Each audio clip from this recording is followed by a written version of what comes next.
আসসালামু আলাইকুম। যারা এখন পর্যন্ত বালা চাও খেয়েছেন তারা হয়তো সবাই জানেন যে বালা চাওয়ের টেস্ট কেমন। তবে আমার কাছে এটা বেস্ট একটা বালা চাও। এই বালা চাওটা আজকে আমি ভর্তা বানাবো, মানে ভর্তা না, মাখায় নিব আপনার পেঁয়াজ, ধনিয়াপাতা আর বোম্বাই মরিচ দিয়ে। তবে আপনি বালা চাওটা এমনিই খেতে পারবেন। তারপরে আমি একটু টেস্টটা আমার মুখের মতো বানানোর জন্য আমি এটা এভাবেই নিচ্ছি।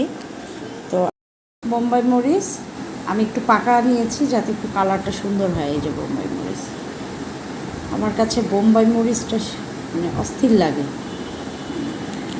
এই যে বোম্বাই মরিচ, আচ্ছা আর দিব না, আই থিঙ্ক এটা যথেষ্ট। না হলে ভাতের সাথে নিয়ে নিব। যা সুন্দর গ্রান বেরিয়েছে, মনে হচ্ছে আল্লাহ, আপনাদেরকে যদি ভাষায় বোঝাতে পারতাম, এত সুন্দর স্মেল বোম্বাই মরিচের। এর মধ্যে যদি বালা চাউটা দেই, বুঝতে পারতেছেন, একাকার হয়ে যাবে। দেখেন, এটা দুই ভাগে রাখলাম এই জন্য, কারণ আপনি যখন খাবেন সাথে সাথে মাখায় নেবেন, না হলে এটা টেস্টটা ওরকম লাগবে না। এই যে সেই বালা চাও, হ্যাঁ তোমাকেও দিব, আমি আমার বাচ্চাকেও বালা চাও দিই।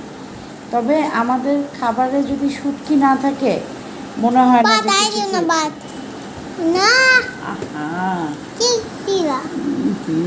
দেখেন। ও সেই আপনি এটা চাইলে এমনিও খেতে পারবেন। এই যে চাপা শুটকি ভর্তা, এটা মাস্ট বি আমার থাকবে। এই ভর্তা যদি না থাকে আমার পেটের ভাত হজম হয় না, দেখছেন। এটা হচ্ছে শুটকি ভর্তা, চাপা শুটকি আর বালা চাও। এই যে বালা চাও দেখেন, খেয়ে ফেলছি, আমি একাই খেয়ে ফেলছি বালা চাও। উফ আল্লাহ, কি বলবো। আপনারা যারা দেখছেন প্লিজ দয়া করে করবেন, খেয়ে দেখবেন, অনেক মজা, অনেক।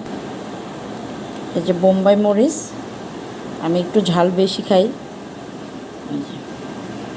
খুবই মজা। Thank you. আর আপনারাও খেয়ে নেন।